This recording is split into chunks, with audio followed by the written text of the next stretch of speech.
Are you recording? Awesome.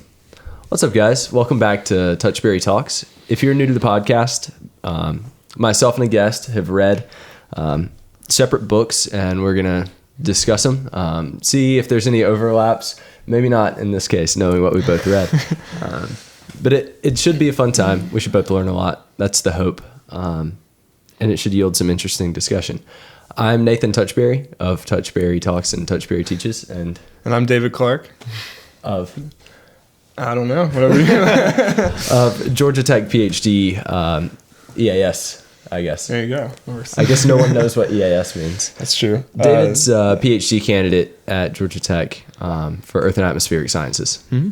That's crazy. I know. You're a PhD now. I know. PhD student, I guess. I know. I just graduated and now I get to go back in and spend a few more years there, but it'll be fun. I'm excited. Woohoo. Yeah. Dude, sometimes I know I'm going to miss school so much. And at the same time, I'm so ready to be done. Yeah, I don't blame you. There were definitely certain parts that I'm not going to miss, but I mean, classes are not going to be the most exciting thing, but I think the research part is what's going to keep me going. So yeah. I guess the good thing is it should be more fun to be in the lab now that you're doing real lab work than when you were doing the kind of labs that they assign for us to do. Yeah, absolutely. Yeah. That's good. Getting paid a little bit helps too, but yes, doing something that's actually interesting will be fun. Yeah. That's good. Yeah. Sweet. I guess we can go ahead and get into it. Yeah, let's do it. Like I said, we read very different books. I read Mephistopheles, The Devil in the Modern World by Jeffrey Burton Russell. It's a brief history of our concept of Satan from around 1500 to the present. And like Nathan said, mine's completely different. This is A Walk in the Woods by Bill Bryson. It talks about his journey on the Appalachian Trail, and he also dives a lot into the history of the Appalachian Trail and its ecology and whatever other things he could talk about the Appalachian Trail. So it's very cool. You know, I think my dad read that years and years ago. Did they make a movie about it? They did. They made it. Yeah, we saw it in theaters. Oh, really? Yeah. Oh, really? All right. So. Maybe I this was won't is be this the Appalachian Trail movie that we saw?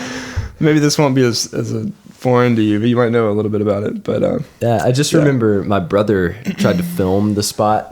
They went through where we had been when we hiked that section. Yeah. We were like, oh, that's crazy. My brother pulled out his phone and started to film it. The dude behind him snatched it from him and was like, you can't film in a movie. It's a federal crime. Oh, wow. Okay. Yeah. He was a mid-30s guy there with his parents. So my dad was like, yeah, he probably has a mental disorder. But when it's your kid, my dad was fired up.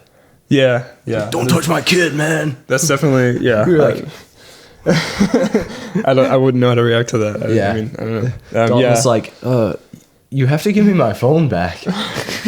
Jeez. Yeah, I know they filmed a lot of it. I'm guessing you guys were at Amicalola. That's where they filmed a lot of the movie.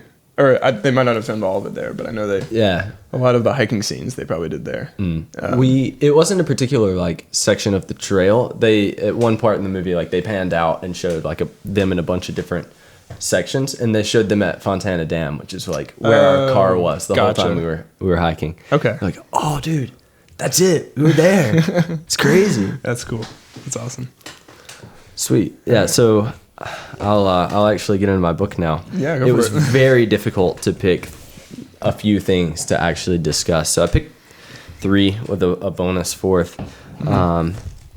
Like I said, he covers the concept of Satan from around 1500 to around the present, during the 80s. And starts with, the chapter is called The Reformed Devil.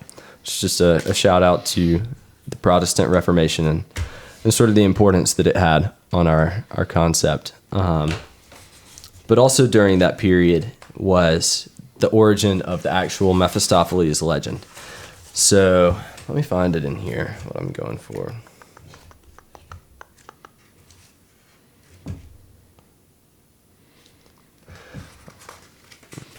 So I assume you'll talk about this, but is Mephistopheles the same thing as the devil, or is it a different version, or is it something different completely? Yeah, I kind of get to it. Okay, right. No, you're totally good though. So Mephistopheles appeared on behalf of Satan. So Faust, I can't believe I'm having so much trouble finding this in the book. I meant to earmark this and then didn't. That's all right. Here we go. So Faust is the name of the legend, right? And Faust is the name of the character who summons the devil to meet him at the crossroads. And there, like, they sign a contract, I guess you could say. So Faust agrees to give himself over, body and soul, to the devil. And at the end of the 24 years, the devil will take him to hell. If Mephistopheles, the demon that appears to Faust, will serve Faust for 24 years. So he has like this 24 years on earth where all of his desires are fulfilled by the powers of hell. And then the devil comes back for him. The interesting thing is that this is a big departure from a previous legend from around 600 where it's similar enough, right? So the guy in the previous legend is Theophilus, so it's the Theophilus legend. He turns down a bishop position in the church, like he's elected to it, but out of humility turns it down. But then the new bishop deprives him of the position that he had been in for the long time, which is archdeacon, like the deacon above the rest of the deacons. Sure, okay. Right, so he gets mad and he summons the devil. And basically it's like, I want that bishop position and I'll sign my life over to you. So he signs his life over to the devil and becomes a bishop, which is just extremely ironic. But later he experiences remorse, I guess. And because of that, like, he calls on the name of the Lord, right? And so in some versions it's Christ and in some versions it's Mother Mary, but one of them appears to him and he confesses his sin and he's like forgiven. So when the devil appears to claim his soul later, the Virgin or Christ appears and rips up the contract in front of the devil. Okay. But Faust has multiple points in his story where he can turn back and he contemplates it. So this is like, horrified by hell. I guess Faust asked Mephistopheles to show him hell. He like asked for a description and it's like, well, show it to me. Okay. So they go. Horrified by hell, Faustus contemplates repentance, but Mephistopheles assures him that is impossible. What can I do to escape? The scholar asks. The spirit replies, be humble and glorify God. But, he adds, this is something you have never done. Well then, Faust pleads, what can I do now to escape? Mephistopheles quashes him, it's already too late.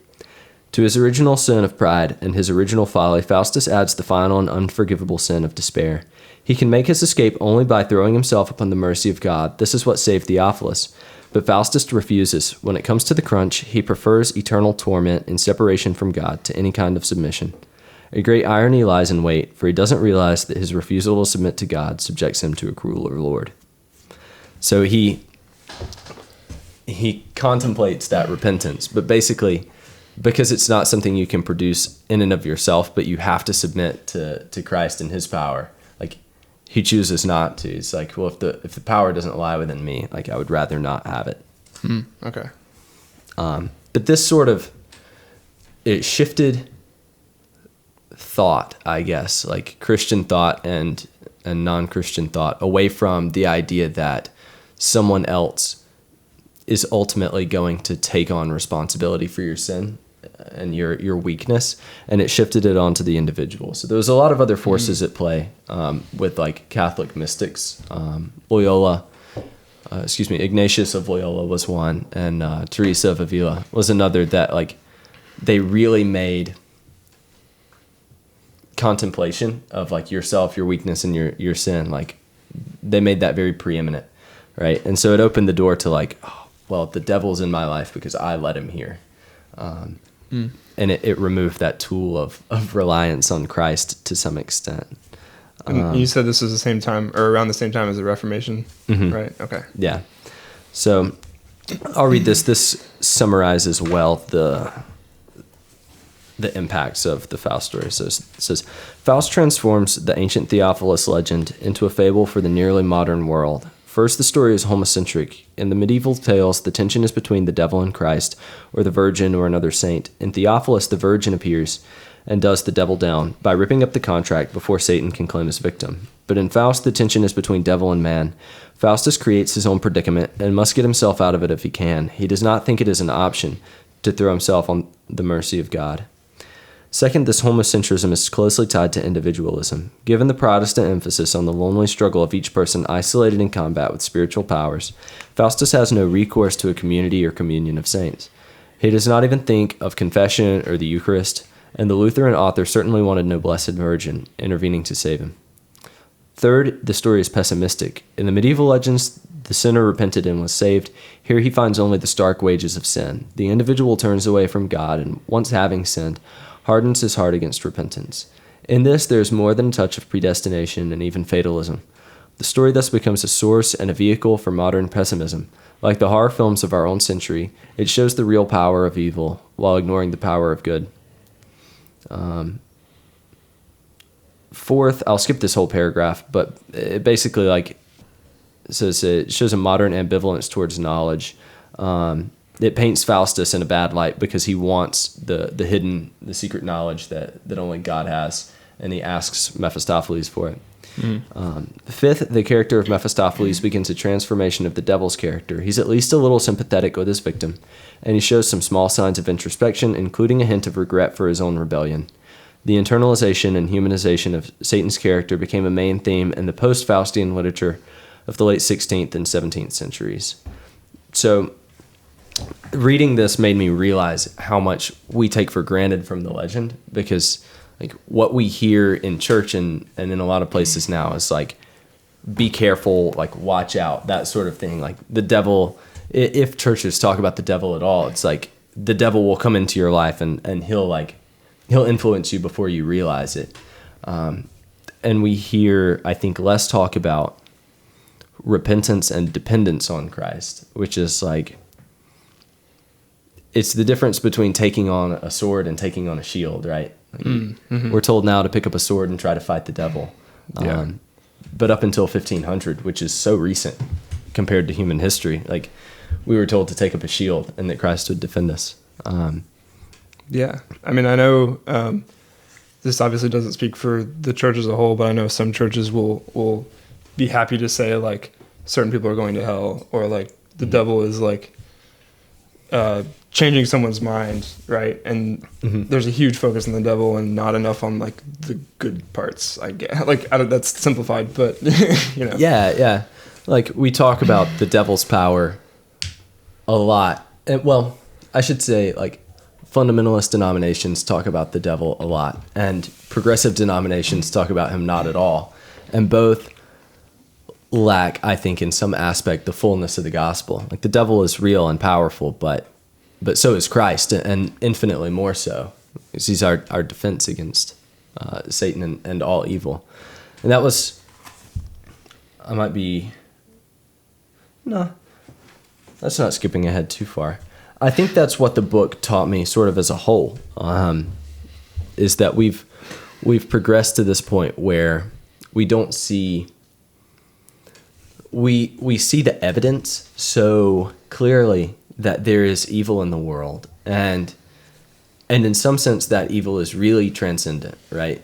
He talks about it in the book, even people with psychological practices who are oh, evil is a metaphysical term, aggression is a better term, or even those people have said things it seems like there's an external force motivating these people's actions. They're not merely a result of their circumstances, but something seems to be pushing them to behaviors that would be nearly inaccessible to the ordinary person, I guess. Okay. And I think that we see more clearly than ever, I guess, evidence for transcendent evil, but we hear fewer and fewer arguments for transcendent good, if that makes sense. The existence of the devil is, at least to me, obvious. And the existence of Christ is obvious if you believe the devil exists, because if all there was evil, we would see no good in the world at all. No forgiveness from person to person or anything. But that's never argued, I guess. People believe that the world is ambivalent, something like that. Okay. I would be curious to hear what you think about the concept of radical evil in general, or transcendent evil, because it does exist, I guess you would think. I mean, yeah, I know that obviously there are people in the world that are convinced of their beliefs and everyone else thinks that it's evil, right? And that's what I would define as transcendent evil. Because a lot of trying to say how to word this. Yeah, I guess I would still say that, like, yeah, it's someone who's very convinced in something, and anyone who's that convicted of something obviously is not willing to see another side. Yeah. Right. So you think it's something like, I guess that would be like total lack of empathy, sort of inability to see another person's perspective. Yeah. That's interesting. And I'm not a psychologist, so I couldn't say like this is a specific like psychological disorder. But I think that's close to the definition of psychopathy. Okay. Like being a psychopath would be like. Okay. Yeah. But no, that's interesting. That's a good definition.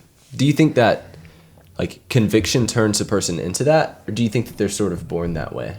I think that, well, again, I don't know for sure, but I think it's easier to become convicted of something that is really bad if you don't have empathy. You can be convicted of something really good too, and that's not necessarily like a mental disorder, but I think it's much easier to become convicted of like that, like, for example, that you need to kill these people if you don't have empathy, I guess. Yeah. The book discusses that a little in terms of modern times, because we've seen stuff like Auschwitz and Hiroshima are the two examples given by the book. But it mentions something like the devil's traditional role was like prowling the earth like a lion. It's like how the Bible describes it. But he says like it must be at least as effective, if not easier, for him to sit behind a bureaucrat's desk now, like bureaucratized evil, in the sense that like those big collective evils, unless that total conviction passes from man to man like a disease, like it would be difficult to think of something as horrible as the Holocaust, I guess. Yeah. I will say one of the other systems that would allow those things to happen is detachment. It would be much easier for someone to allow something terrible to happen if they never see it actually happen. They just see like numbers, or I don't know. They just give out an order to someone else, right? And so it's probably really easier for a bureaucrat to do that if they don't see it happen. Yeah. He talked about in, I guess maybe not necessarily World War II, but in one of the wars, like bombers were given just coordinates, no like names of locations, so they didn't know that they were like bombing schools. Yeah. Or hospitals. Yeah. Like you don't necessarily know the evil that you're doing. Interesting. The perspective that I sort of gained through the book and why looking into transcendent evil made me more faithful. I feel like it encouraged my faith in Christ, which is, I guess maybe you could call that confirmation bias. But I feel like I said, the problem of evil is self-evident. And we, like through modern times, have sort of removed the defenses for that. So he talks a lot about the change in worldview from what we would call idealism. Not like everything is going really well. Not that sort of idealism. That's technically optimism, I guess. But idealism, like reality is primarily idea and secondarily material. Okay. So that was the predominant worldview when people were more spiritual. And we've shifted very heavily to where that's clearly not the case anymore, right? Yeah. Talks a lot about with rationalism and materialism. Let me see if I can find some quotes.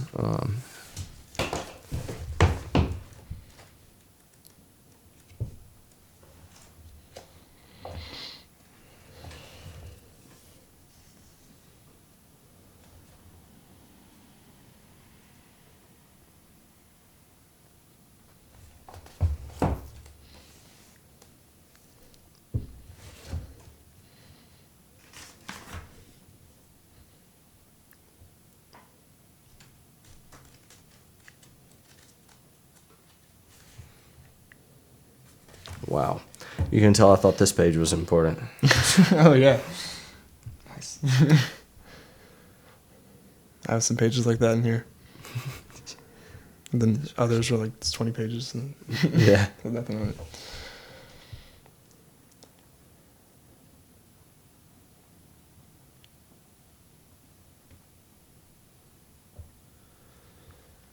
I guess this sort of talks about how the 1660s, it's so old, it's funny. In 1670s, the notion spread that demons might be nothing more than symbols of human evil began to spread.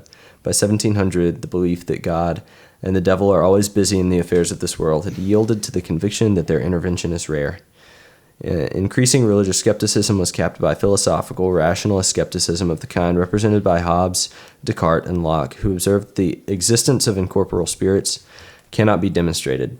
Cannot be, that is, in a world using their assumptions. The new materialists were as dogmatic as the old idealists in their insistence that their own undemonstrable assumptions were the only correct ones.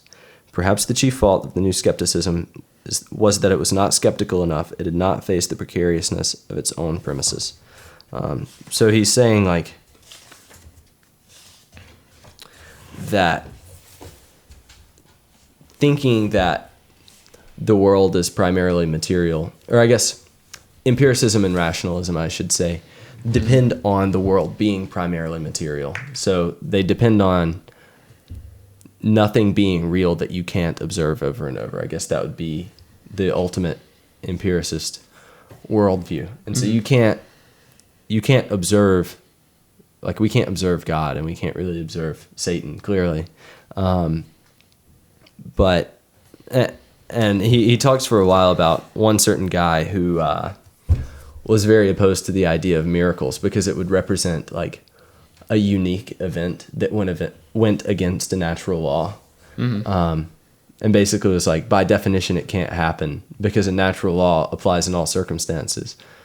But, like, a unique event would, of course, break that natural law. It's like the fact that it would break a natural law doesn't mean that it can't necessarily have happened. Okay. I don't know. Defenses like that, I guess, stood out to me a lot. I will say, I mean, obviously in the 1600s, they were, like, just breaking into physics, right? Mm-hmm. So, like, natural laws that they thought were true at the time, probably, like, we wouldn't still follow today. It'd probably be a lot more complex, right? Yeah.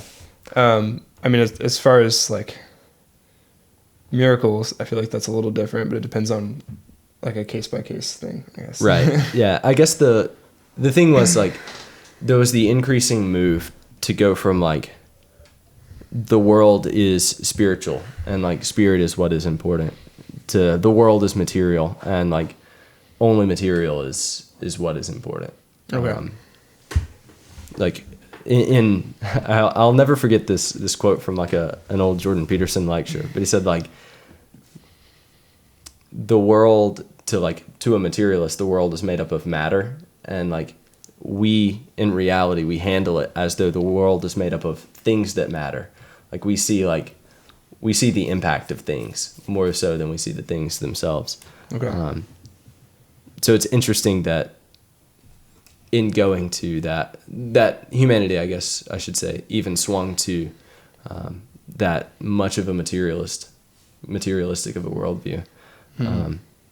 But I like I said, I think that has stripped away a lot of our defense against evil, in the same way that Theophilus was protected from the devil, and Faust wasn't. Like, we live in an age now where you can still look at something as horrible as the Holocaust, but there's no necessary defense against that. Without a religion, I guess, there's no evidence that life might have an ultimate meaning to it, if that makes sense. And that, like, in my mind, that's the purpose of religion. That's not why I am a Christian, but that's why I think that religion is important. So you're saying that religion is important because it gives moral structure to society, or moral structure and meaning to suffering. I think that that in a meaningfully religious system, I guess, like your suffering will always have meaning. And I find that Christianity like gives my life, in as much as I've experienced suffering, I feel that it gives it like complete meaning. Even if I can't see it here, I know that it has it. And I have faith that one day I will get to see what it all meant when I get to heaven. But I feel like the dominant worldview of our world, if people, I guess, took off their glasses, would be like nihilistic in a sense, like, and not believing that suffering has an ultimate meaning. Does that make sense? I do worry that we would focus too much on suffering as just like the devil made it happen, and not that there were specific systems that happened. Like we were talking about the Holocaust, there were specific systems that happened in Nazi Germany that caused this to happen. There was a huge depression right before that like sort of kicked off this whole thing. And I worry that we lose sight of like the, I don't want to say material, but like the things that happened on Earth, like within Germany, that caused it to happen. Yeah. No, I get what you're saying. Like, yeah, in a sense, like losing the material reality, right, in like an ethereal idealist, sense. That's I a guess good point. My idea is like I'm not religious, but if I were to believe that the devil existed, then it would be a lot easier for the devil to work in a place that like just had a terrible depression, right, and had like issues with like racial discrimination in the past, right?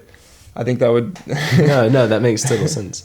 Yeah, I guess I would differ in thinking that like the defense against those things is not a different material situation, but a different spiritual situation. And so like Nazi Germany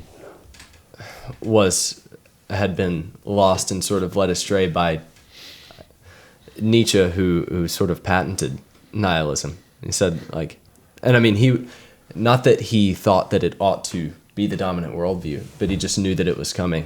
He said there's a classic parable that he told where like a man ran into the market and was like, God is dead, and nobody gives him any attention, and he goes, I must have come too early. that sort of shifted the world to a more irreligious worldview, I guess I should say, like popular idea that God was dead. Sorry, I got a little lost in that. Okay. So I guess in my mind, there's no steadfast material defense for a spiritual entity. And I think that the evidence of that would be that there's no society that has eliminated evil. Not really. A lot of the work that I've read by Dostoevsky sort of deals with that. That like the best of societies almost necessitate evil in a sense, because people want something different than what they experience. But okay, so you're saying that like this, it doesn't matter how society is built, this thing could still happen, and so it's more than just material that's causing this. Yeah, I think that I mean, clearly a lot of like puzzle pieces fell into place for the Holocaust to happen and how completely horrible it was. But I'm saying that like people have murdered and raped children like since man made the jump from ape or whatever, like there's no external cause of that.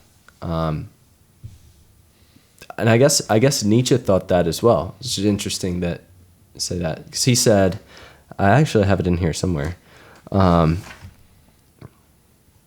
It's not that important that I quote it, I guess. But he said, like, the existence of suffering allows for a variety of interpretations. So there's no necessary outcome of a person suffering. And you can look at that, like, if every if every person who was abused as a child abused their children in like 6 generations, like every child would be abused. Mm-hmm. So, but do you think people like who were abused as a child and then not abusing their children, I feel like that's learning from the past. And I feel like that's a good example of like societies today seeing something in the past and be like, all right, we're going to try not to repeat that anymore. I feel like that's evidence of like society improving. Whereas you were saying that like societies will always have some evils in them, right? Yeah. I don't know if I'm misquoting you. I don't. No. You're good. You're good. Okay. No, I did say societies will always have evil in them. So what was the example you just gave?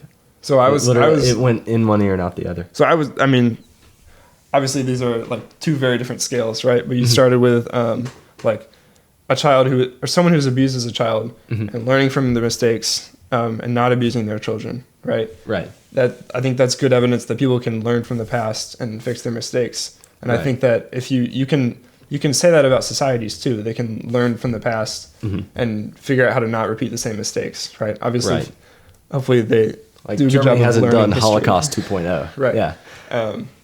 And so I think that's a good way to like that's a good evidence that materialism can help when you're focusing on what caused bad things to happen in the past, I guess. No, that makes sense. I guess I said like if everyone who was abused their children, then everyone would be abused. But I guess the opposite is if everyone who was abused stopped abusing, didn't abuse their children, no one would ever be abused. So they're like, there must be some mix and there must be some new abusers too, is what I would guess. So I don't know. I think that sort of stands up to like, we can't necessarily eliminate evil, although I do get what you're saying, where like you observe the material circumstances of your life and you go, dang, being abused sucked. Yeah. And then you don't abuse your children. Yeah. I just don't know that we can like really, I don't know that there's a material defense for radical evil, and I don't think that we can eliminate it materially or spiritually, but I think that the spiritual is a defense for it, if that makes sense. Okay. And it's not to say that life or suffering can't have meaning without religion, but I think that like someone who is abused and becomes religious, like they're going to say that their suffering had meaning. And I think that someone who's abused and is not religious doesn't necessarily have that defense. At least it won't be the same percentage of people, if that makes sense. Okay. I sort of fear for a world left without like the jacket of religion in what's like a very, very clearly a cold world, if that makes sense. Okay. So yeah. Okay. Yeah. I when you had said that. Okay. Sorry, I'm trying to collect my thoughts. Feel free to sit on it. I was thinking about, again, the fact that you said that there will always be like some people that are evil. Mm-hmm.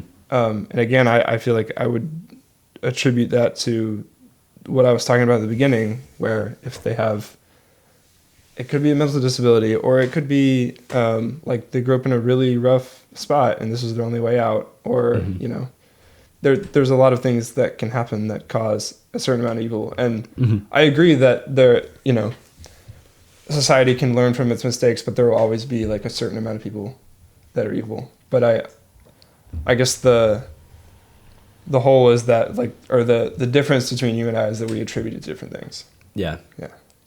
No, that makes sense. I guess I was about to ask a question that you've already answered. It's okay. Give me a second to think about it. Yeah.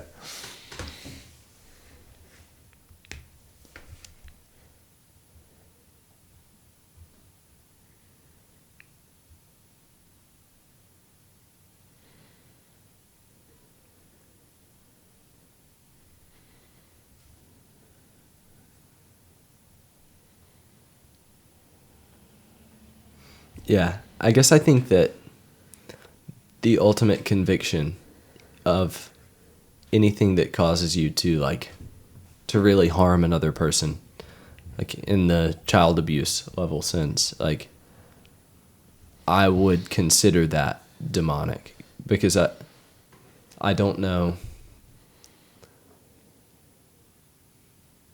Wow. I'm making a big assumption, but I was going to say I don't know a good religious system that would convict you of something that needed you to harm a child, if that makes sense. So Okay. those convictions in my mind, like wicked convictions, I guess you could say, would be evidence of the transcendent, evidence of the demonic to me.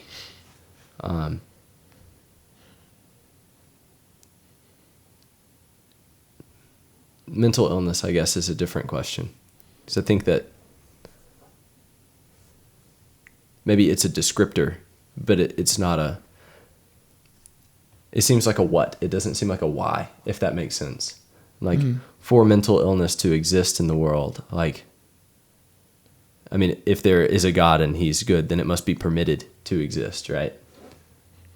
In the same way that if God exists, then, like... He must have permitted Satan to exist too. Mm-hmm. I don't know.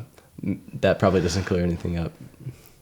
No, it's good discussion. It will make me think about it a lot, for sure. Yeah, I think that has been something that's changed in my mind because of the book as well. Not necessarily that God, like,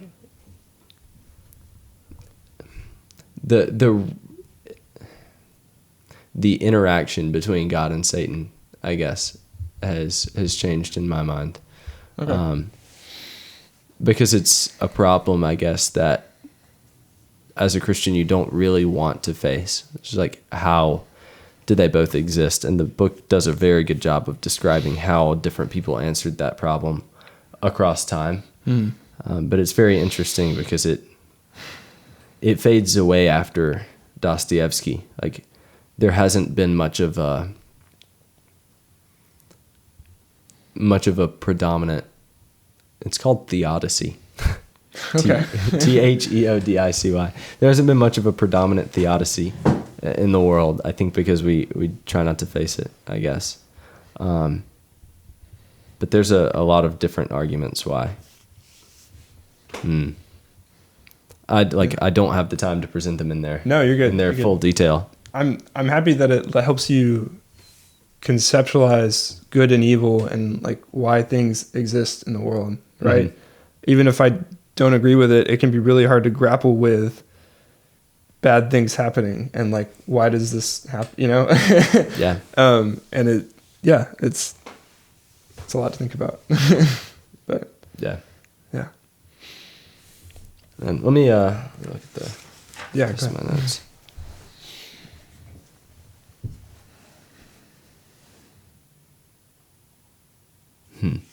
I would be interested to hear your thoughts on moral relativism. Okay. This one's fun. And I'll leave that one completely open for you too. Yeah. Yeah. I think that morals can shift throughout spaces and also throughout time. Mm-hmm. And I think that although I don't think there's like a cosmic right moral philosophy, I think that it's good to like have a set of morals anyway.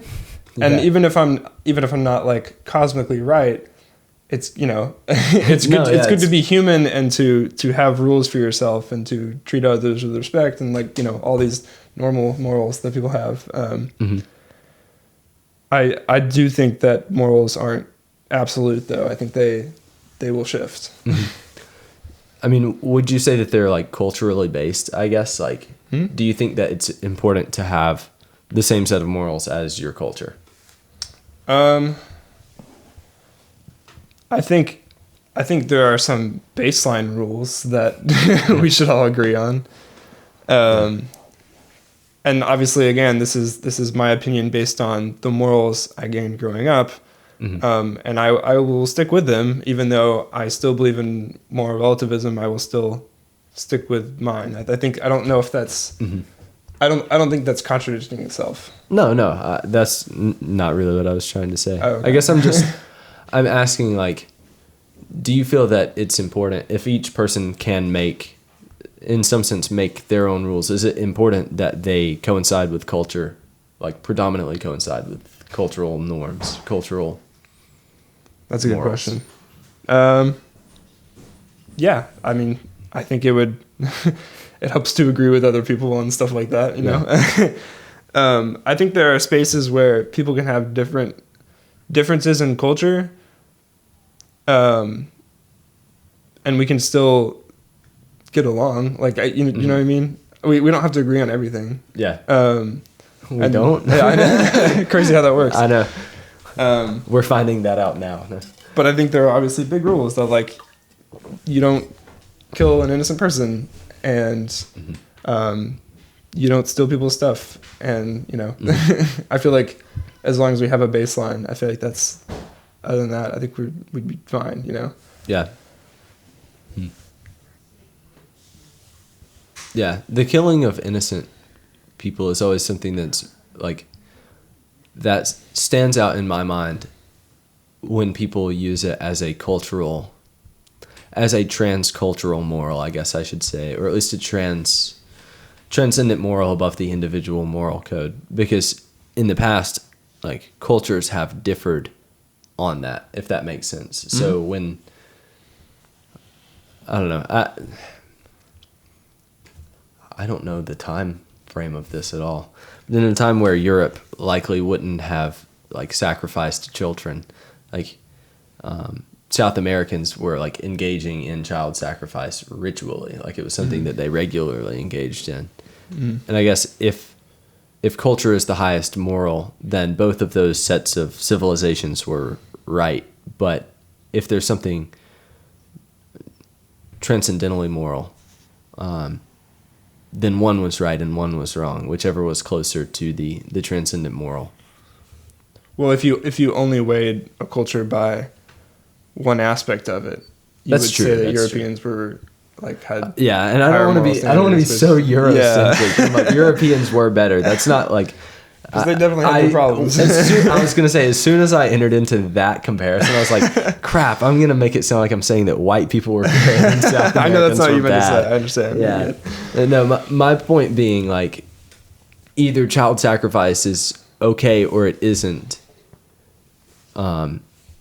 And like, one culture had a culture of child sacrifice, I guess I should say. And like, we look back on that now and think that it's terrible. And I think that that's the correct way to look at it. But if morals are absolutely relative, then like, we can't look back and say that it was like, that it was negative at all that children be sacrificed.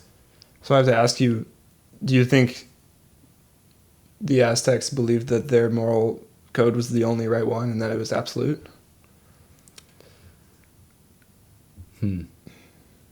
Yeah, I would assume so. And probably the same for Europeans who, again, had their own problems. Right.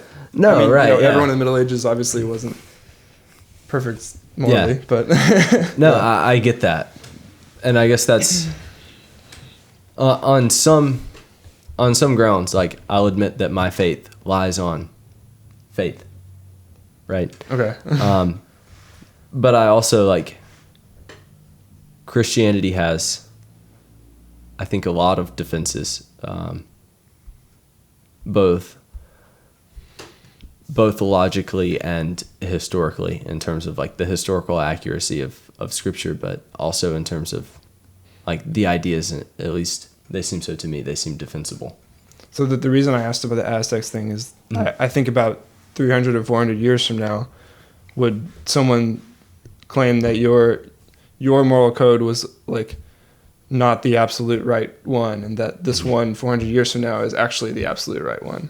Yeah, right. Because I'm like certain. Yeah, because we talk a bit about like how Christianity views the devil, and obviously that's changed over time, and I assume other aspects of Christianity have morphed a little bit too, and that you know, that seems to me one of the proofs that Christianity might not be showing us an absolute moral code because it has shifted over time. Right. I think that interpretations differ, but the morals are absolute, if that makes sense. In the same way that the scriptures say what they say, and interpretations shift. And just in the spirit of honesty, like, I think that our conception of the devil is worse or more inaccurate now than it was previously. Like, in my mind, the Theophilus legend is more accurate to scripture than is the Faust legend. And I think that we suffer for that in the same way that we suffer for each lie we believe as a culture, I guess I would say. Okay. Yeah.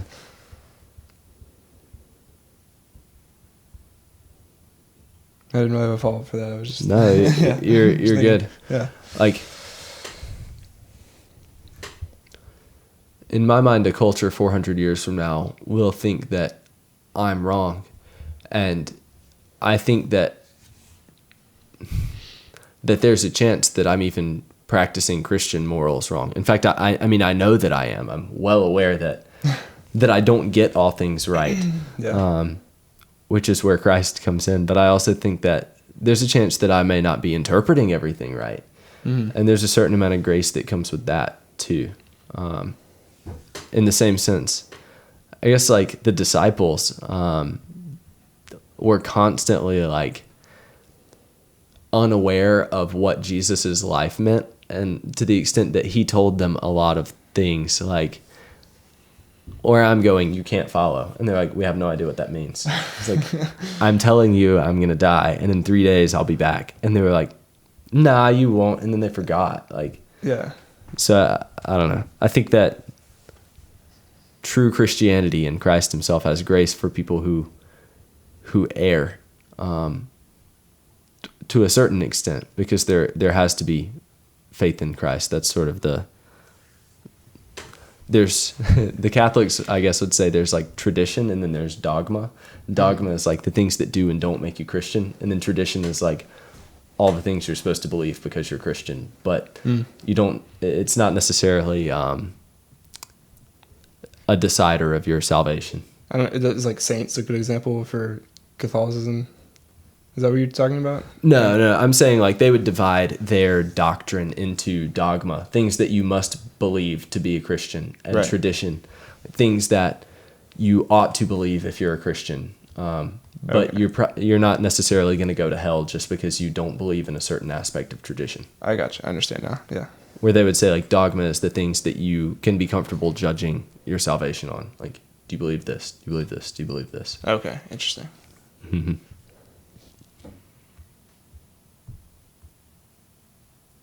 It's a tough question. I mean, like I said, it lies on a faith assumption. Like, that's true. Yeah. I mean, yeah, and I guess I would say it's one that I'm totally comfortable with. Like, yeah.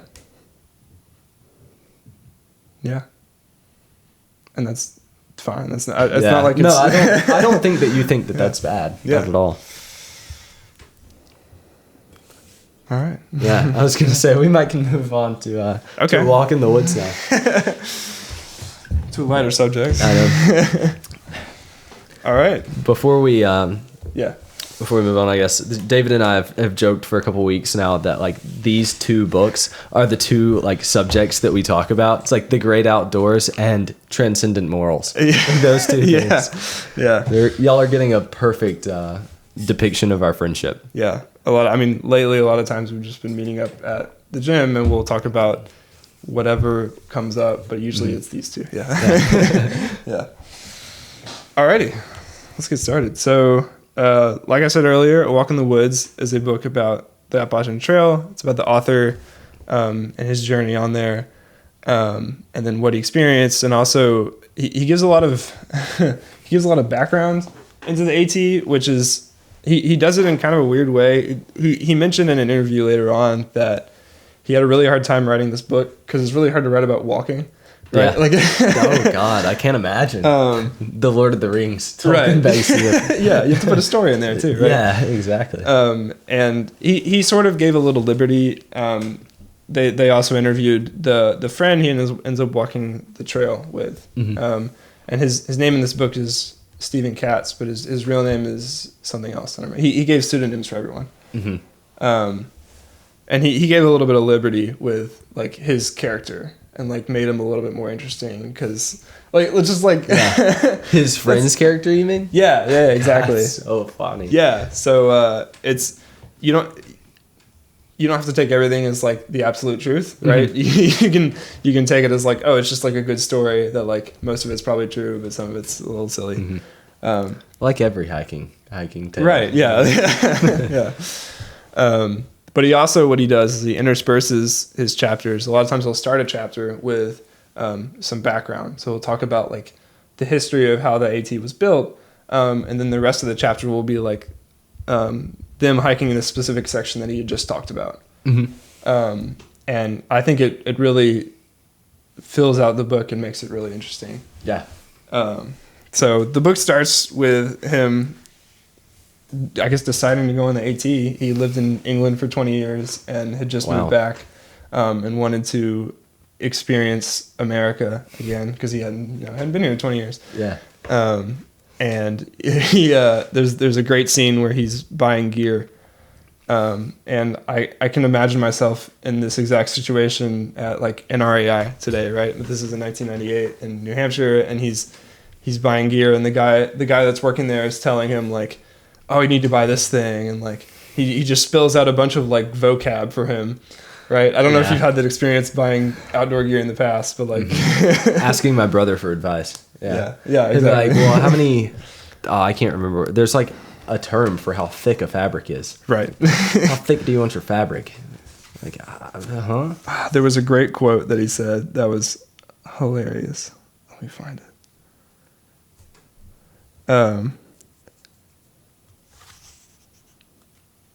But he was basically explaining all the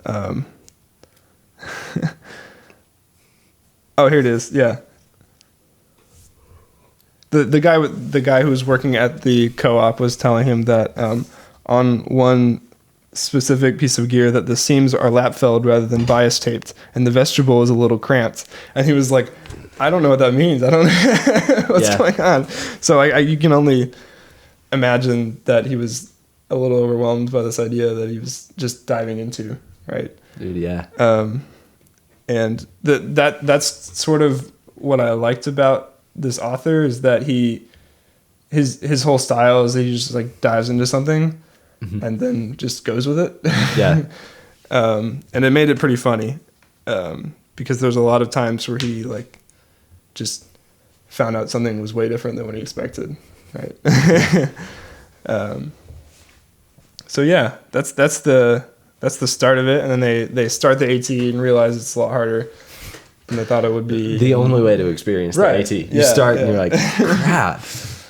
1,000 feet is a long way to climb. Yeah. And for some background, I actually got to hike the beginning of the AT this past weekend, and got to experience it a little bit after I'd read this. And it is as hard as it sounds at the beginning. It was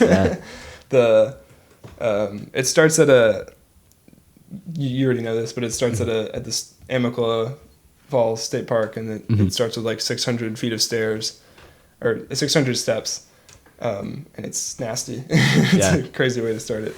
Do you think that you would adjust to being on the trail? Like, was it a pain element holding you back that you think you would adjust to? Or is it like, this is muscularly difficult, I would only get worse at this? So, one of the things I've experienced, one of the things I've heard from a lot of hikers and also from Bill Bryson is that a lot of it is mental. Like, obviously, like, if you're overweight, it will be harder. Or if you've never hiked before, it'll be a lot harder to start. But most of the time, people will quit when they're either really homesick or they just can't push past those like hard hiking days, which happens on AT. Yeah. And so I think that would be it. Yeah. Yeah. What else can we talk about in this book? Yeah, I was gonna say get into it. Like, what about the sections of it like interested you? So I really liked the discussion on the human history of the AT. Mm-hmm. I found it fascinating the way it was created. It was made in the 1930s by Benton Mackay, Mm-hmm. Or it was the idea was first formed by Benton Mackay, and he he had this idea for a trail that was out of touch with reality. Like he he wanted like full communes on top of these mountains that people would come to work for free, and like this is the most Great Depression idea I know, right? I've Yeah, ever heard. it's great timing. And he had this crazy fleshed out like connected towns all across the Appalachians, all the way up to Maine. Mm-hmm. But he never actually put it into reality. Mm-hmm. He kept coming up with crazier and crazier ideas for the AT, and so they ended up not using him to finish it. There was another guy that came around, Myron Avery, I believe his name, that actually put it together. And Mm-hmm. So the problem is that Benton Mackay gets most of the credit for the Yeah. AT because he created the idea of it. Mm-hmm. But Myron Avery was the guy that actually put it together. Yeah. He stepped on a lot of toes along the way, including Mackay, because he didn't do what Mackay wanted to do. Yeah. And it was really fascinating the way they put it together. They basically they put the trail wherever they could put it. Yeah. A lot of times it wasn't like amazing mountain views. They didn't go through Mount Mitchell in North Carolina, which is one of the tallest in the Appalachians. Mm-hmm. They did it where they could buy the land. And That's funny. and so yeah, like most of the time it's on ridge lines, right? Yeah. Where they're not farming up there. There's no point. And so that was kind of how the AT became shaped. Yeah. So I've been curious about that because for some stretches it will like coincide with another trail. I don't know that I can think of an example, but like there'll be a trail that goes to a short destination, maybe 4.5 miles up a mountain. And you're like, okay, this might have been an out and back before the Appalachian Trail got here, but now it hooks up with the AT from this, the downside of the peak and goes over. And that section is purely Appalachian Trail. So like, who did it for the first time? Because you have to imagine that some parts of the trail were already kind of stamped out and people had walked on them, but somebody had to do it first. And did they just take a machete? Like I can't imagine. Oh, to like create it? Yeah. So it was all volunteer work, which is fascinating, and it continues to be to this day. That's the most 1930s Great Depression. I know. But even today, it's all volunteer. No one gets paid to maintain the trail, which is again That's fascinating. crazy. Yeah. I thought you were asking me who the first person was to like complete it, which is also a really fun story. Yeah. He completed it in the 1950s, and at the time, as he was completing it, there was They published a newspaper article that was written by Myron Avery and I believe someone else that was literally saying that like they don't believe it would be possible for someone to finish it, and like had no idea that this guy was currently like plowing through the AT and like finishing it. And this was the 50s, and the trail was starting to fall apart again. They were losing. They didn't have enough volunteers to clear out a lot of the trail, so a lot of it was like he had to like bushwhack his way through. Wow. Which isn't really a thing today. A lot of it's pretty well maintained, pretty well marked. A lot of the trail would go through like people's farms and towns, and there's still a little bit of that today, but nothing like it was in the 50s. And it wasn't until 1968 when, according to Bill Bryson, which I haven't vetted this, but I believe it's true. There was a Department of the Interior. The head of the Department of the Interior was one of the first that was like actually into hiking, which is interesting. And he created a bill that protected the AT and basically made it like a de facto national park. And that was what revamps its protection, I guess. Yeah. So. I had wondered that too, because I've just assumed it was sort of Forest Service land, but it's not a park. Like I never, and it's not even on connected or completely connected Forest Service land. That's true. It's not that I've noticed. Yeah, a lot of it will go through. I mean, some of it's Forest Service, some of it's National Park, but some of it's like goes through a town, right? Yeah. And so it's kind of like a patchwork, but it all came together for it. It's pretty cool. Do you know how many people do it per year now? Because it reminds me of like the 4-minute mile or whatever. It's like, at first it was like impossible, and now high schoolers do it. Right. Yeah. There was a tidbit in there that's pretty funny that there was a 4-year-old that did it, which is crazy. Like I you know. Yeah. So from what I remember about at the time this book was written, I think it was 2,000 people attempted a year, and now I believe it's around 4,000. But the other important thing that's interesting is at the time this book was written, only 10% of people who attempt it actually finish it, whereas now it's about 25. Huh.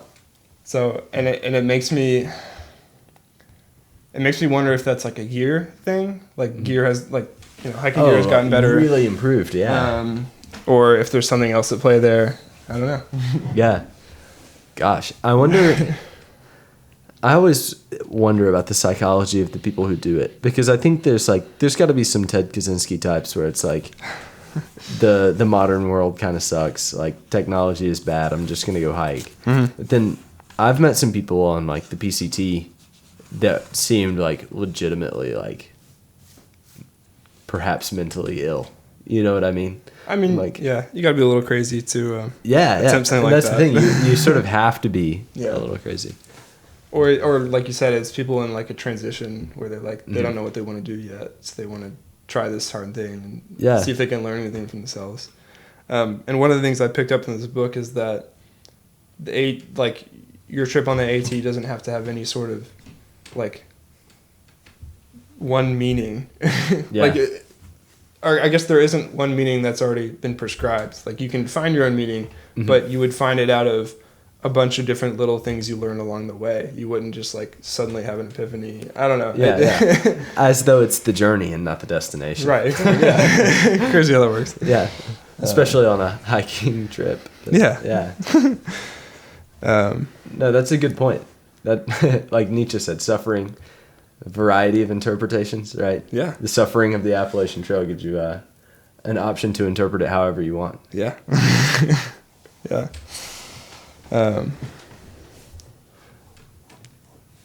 Yeah, I also like how he sort of blends. I want to ask you this: when you approach something new, do you do a lot of research first about it, or do you just like dive headfirst in? Yeah, this is fun. I may have talked about this on a vlog. I generally like I'll get an idea and I may research it a little, and then with a lot of things I've let myself forget all of the stuff I read. So about a year and a half before I ran the marathon, I had looked up like, what does it really take? And all the stuff was like, you need to be running like 50 to 80 miles a week. And by the time that I had decided to run one, I decided to run it, and I made a commitment to not read anything on how to prepare for it. Yeah. Because I would very much be like, oh, I have to run 80 miles a week. And then I would either say, well, now I've got to run 80 miles a week, which would have really interfered with my life at the time. Or I would think, well, I just can't do it. Yeah. So I sort of tend to prefer to jump into things. The bike has been the same way. A lot of reviews are like, unless you want to work on it all the time, do not buy a motorized bike. And I get it now. And at the same time, if I took that philosophy, like I never would have bought it. Yeah. And I love working on it. Yeah. So I would have avoided finding something that I loved. Yeah. You don't want to railroad yourself into a certain experience with it. You want to have a fresh mind with it. Yeah. Yeah. I found that, I mean, at least the way Bill Bryson writes about it, he did so much research beforehand. And I feel like he came in with a lot of biases towards like nature and towards the people that live. He has this weird. Oh, yeah. We talked about this before, but he has a strange fear of hillbillies. And I think part of it was due to like pop culture. Like he referenced Deliverance, which is a 1970s film that's, pretty brutal and paints people in North Georgia in a pretty bad light. But right. He definitely, I I feel like he might have done too much research beforehand. And so he came into the trail with a bunch of biases towards like what was supposed to happen versus what would actually happen to him, right? Yeah.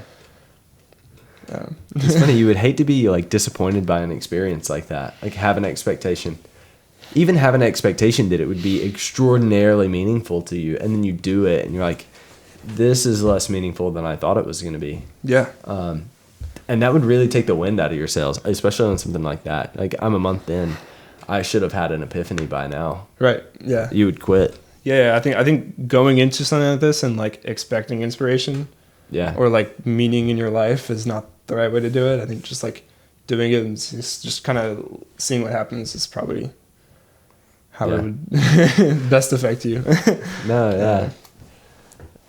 It's probably the same way for hobbies. It's like if you want to play baseball in high school, maybe don't start with the goal of making the high school baseball team. Like maybe just go hit with some friends and have fun. Right. And then like, you know, if you get better, if you get really good, you get really good.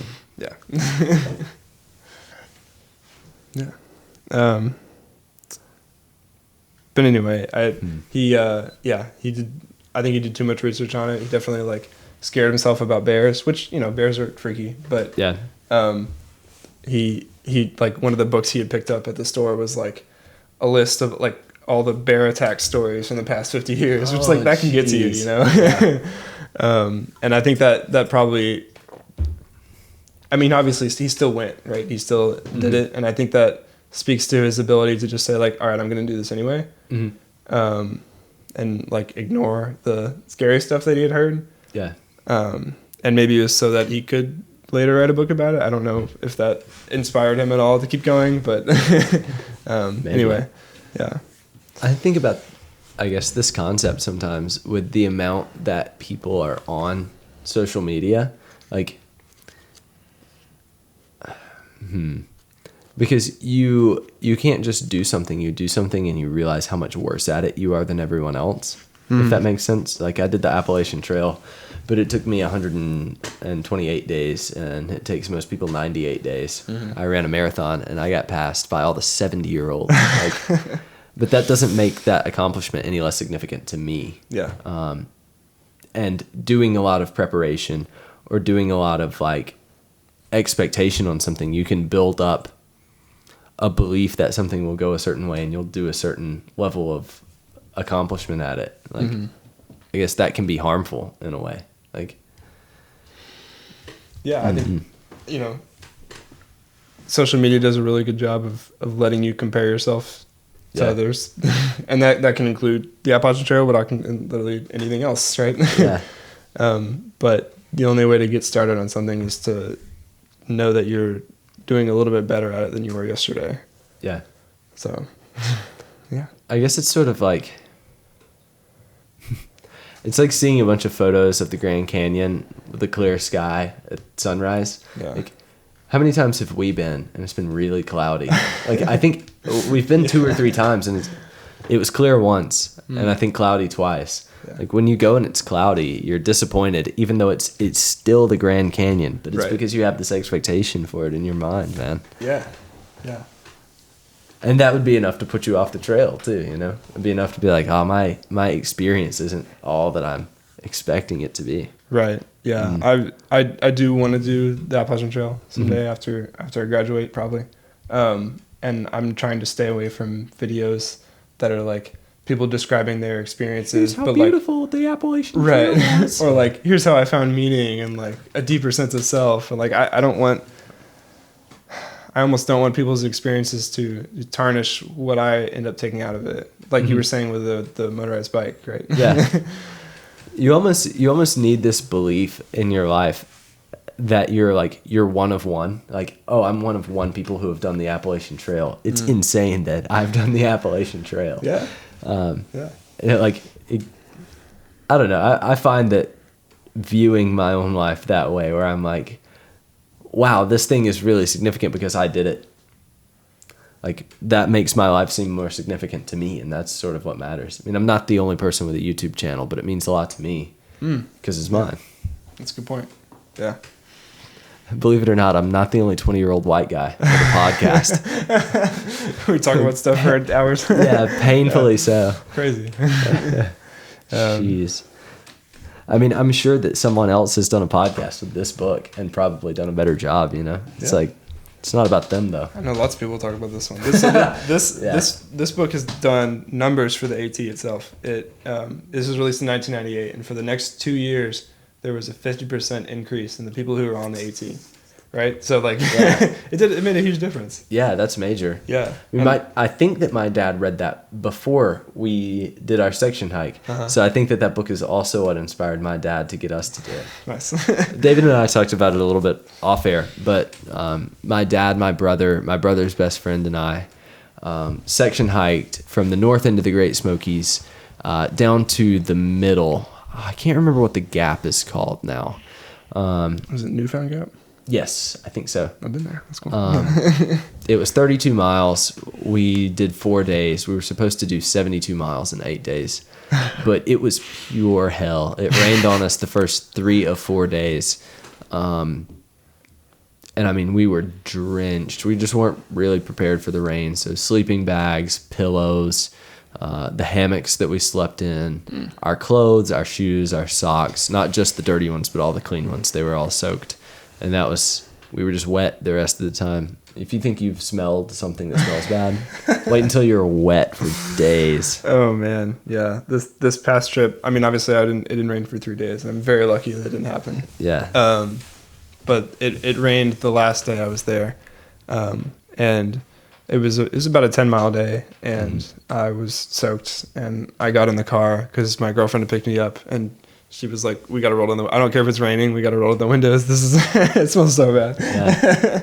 So I can't even imagine 3 or 4 days in a row. That's not. Yeah. I mean, it got so miserable. It's like there was very little until we started to descend into Newfound Gap, because that was like the home stretch. There was very little uplifting about the experience. It would be like, "Oh, we're coming up on the ridge, so we're not going to be under tree cover anymore, and it's gonna rain even harder." Yeah.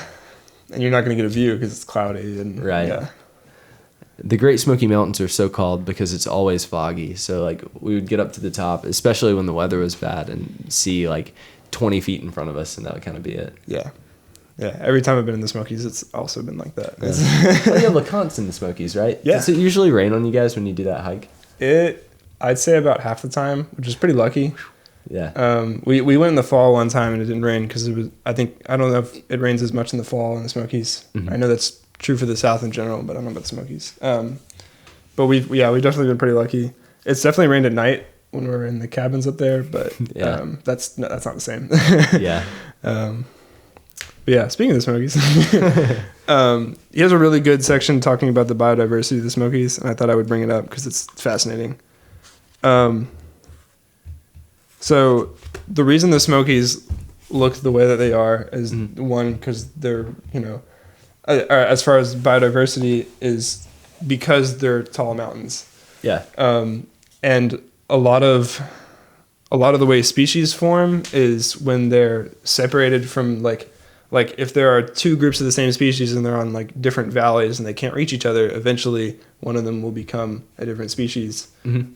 Because the classic squirrels at the Grand Canyon, right? Right, exactly. Yeah. Same thing. And that happens all over the Smokies, because there are enough differences in elevation where animals will not travel that distance. So even if it's 1 mile, an animal's not going to descend 500 feet and then ascend 500 feet or something? Yeah, I mean, yeah. And it depends. The scale depends on the size of the animal, right? Right, a bear would go further than a mussel. Right. We don't have 20 species of bear. Right. Yeah. But yeah, the Smokies are also fascinating because of the last ice age. So about 10 or 12,000 years ago, the ice age basically extended to, I want to say, Pennsylvania, or pretty close to that, right? Yeah. Or Ohio, that latitude. And what it did is it pushed all the trees and all the animals and whatnot that normally lived in around Canada down south. And so they were around where the Smokies are today. Oh. Huh. But obviously that didn't last perfectly. Eventually the ice age went away. But what's left is the trees that are on top of the mountains in the Smokies. And so what happened was the only place that these trees could live after the ice age had retreated was at the top of these mountains, because they're cold enough to support that kind of like, you know, that kind of habitable species, zone. yeah. And so that's why the last like 1,000 feet or so on most of these mountaintops are all like balsam firs instead of like deciduous trees. No, yeah, I noticed that hiking around Mount Mitchell. You remember this? Gosh, wow, this trip was a while back. Oh wait, no, I wasn't there. You weren't there when we did You might the have told trip me during about COVID.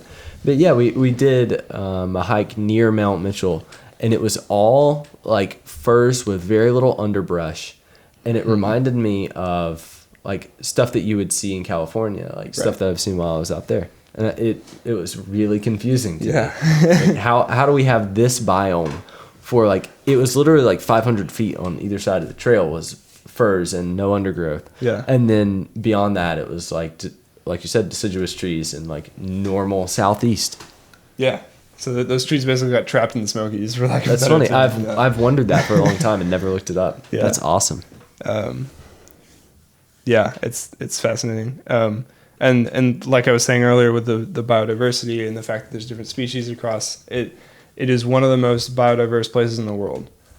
Really? Which is strange to think about, because you think of like the Amazon or like, I don't know, something comparable. But the other important part is that the Smokies are technically a rainforest. they're a temperate rainforest. They're not tropical. But it's the same. Rains so much. Yeah, it's pretty similar to like Olympia National Park up in Washington. No, that's what I meant to mention. It reminded me of the Pacific Northwest, not necessarily just California. But when Dad and I were near Portland. That's pretty cool. So cool. Dang, go visit the Smokies. Maybe Please he mentions visit this in the book, but it's actually the most visited national park too. It's like 12 or 13 million, and I think the next one is like 5 million or something. Or something. You're like, oh, it's the Grand Canyon, it's Yellowstone. No, it's the Great Smokies by a landslide. Convenient location, I guess. And it's free to be in there, which is one of the only national parks that's free to. To enter. I know there's too many entrances. It's kind of always why I thought that it's free. I think that's they'll never be able to charge. There's like too many ways to get in. They have been doing a shuttle system now. It's not the same as Zion, but it is. Anyone, like, no one's allowed to park there overnight anymore. They have to take a shuttle to the trailhead. Okay. Which sort of makes sense. But I don't have any views on it. Whatever. It does change our planning for when we go up there, but it's not a big deal. Yeah, I guess that's true. It's one of those difficult things when it's an area where a lot of people backpack, though. Like, the parking lots just freaking fill up. And they fill up with people like me who car camp too and don't backpack. So I'm in the way of the people who are backpacking. But they don't necessarily have any more right to it than I do, right? But yeah, the Smokies are amazing, and I think they're one of the most underrated national parks because hearing you talk about it made me want to go back really bad. Definitely. I know.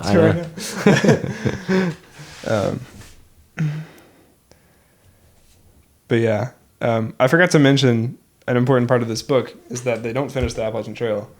They don't even get close. He hikes in the end, I think, like 40% of it. So when they get to the Smokies, they got to around like Gatlinburg, I think, and realized that their pace was so far off what they needed to be to finish it.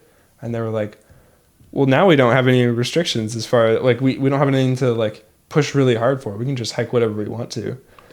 And so they drove straight to Roanoke from Gatlinburg, which is in Virginia, which is skipping probably 100, 200 miles of the trail. And then they just did Shenandoah National Park.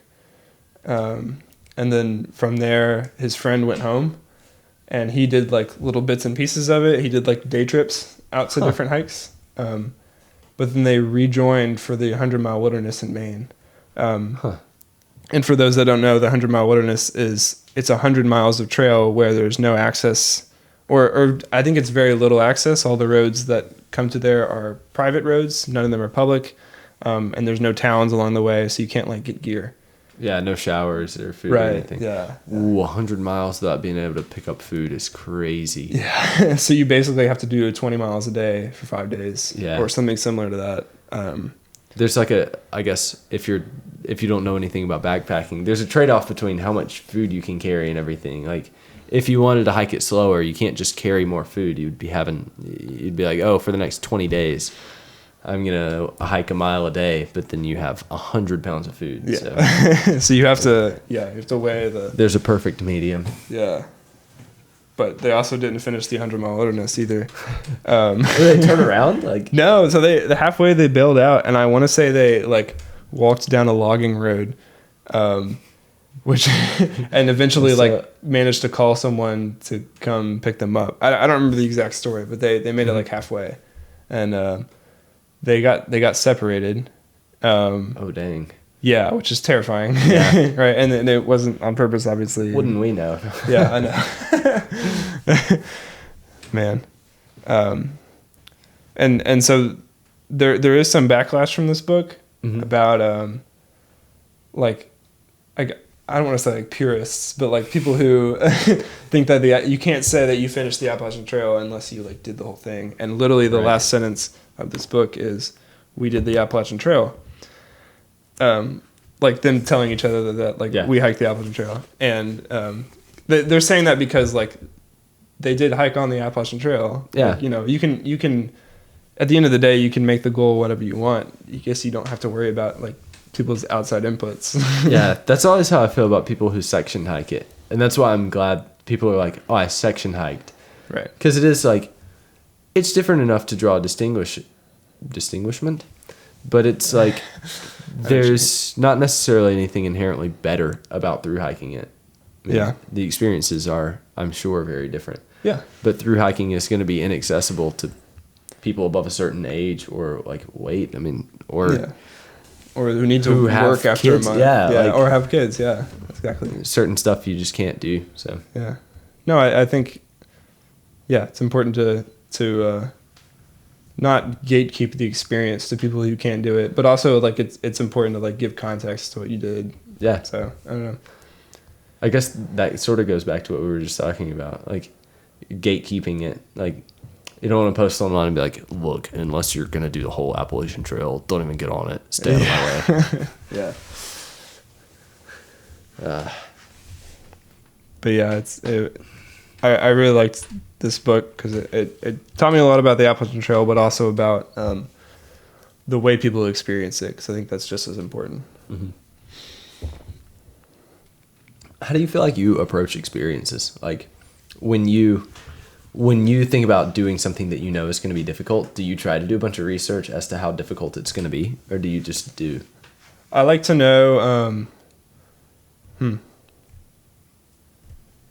That's a good question. I'm trying to think about something other than AT, but I'll start with AT at least. Yeah. When I did my hike this weekend, I definitely like mapped out where I was gonna spend the night and like saw how many miles I would be the day, because otherwise I would be lost. Yeah. As far as like understanding the difficulty of it, I feel like I already came with that info because I had hiked some. Yeah. Maybe not with a heavy backpack, but I had learned a bit through this book about how difficult at least the start is, and the first day of hiking, which is always the hardest. But yeah, I don't know if I answered that question very well. No, that's sufficient to me. Comment below how you do you dive into do experiences. Yeah. It's just difficult to do something difficult, and like too many people make it additionally difficult on themselves. Yeah. I haven't done much research into what it takes to be like successful on YouTube. Yeah. It's kind of ironic too. Like I have no real standards for success. I know what it takes to monetize, I guess. Like other than that. Do you feel like this approach is similar to your approach in marathon training? Yeah, sort of. Okay. I'll get there when I get there. Okay. I like, on one hand, it stinks to know, like, oh, if I ever do get to the monetization mark, like, I could have made it, twice as fast if I had done some research beforehand. But on the other hand, like, it is the journey. It's not necessarily how quickly I can monetize, how quickly I can finish the marathon, but it's the fact that I did it myself. There's a different sense of accomplishment to everything when you're like, I didn't use a recipe for this. It might not taste as good as it might have, but it's mine. It's mine entirely. That's true. I agree. I would just be wary of like accepting help, or I would be wary of like not accepting help when you definitely need it. Right? Oh yeah. Like marathon training is hard, and obviously you've lived through it. Yeah. That was the thing. I got to some parts where I was like, I don't know if this level of pain is normal. Right. And I didn't want to look it up and get nervous that I was going to get injured. So I asked some people who had done it, like, Okay. hey, do your knees hurt all the time? They're like, yeah. Okay. What a relief. Yeah. What a relief. Man. Yeah, man. This might be a good place to wrap it up. Yeah. You want to do it and tell the people something like, if you like this video, like, comment, subscribe, something like that. You want to say something like that into the mic? Yeah. If you like this video, remember to like, comment, and subscribe. Nathan's a great guy, and I would love to see people support his channel, because I know this means a lot to him, and I would, it's great to have people support him. Sweet, man. So, yeah. Thank you. Yeah. Means a lot. Sweet. I'll see you guys on the next one. Love you guys.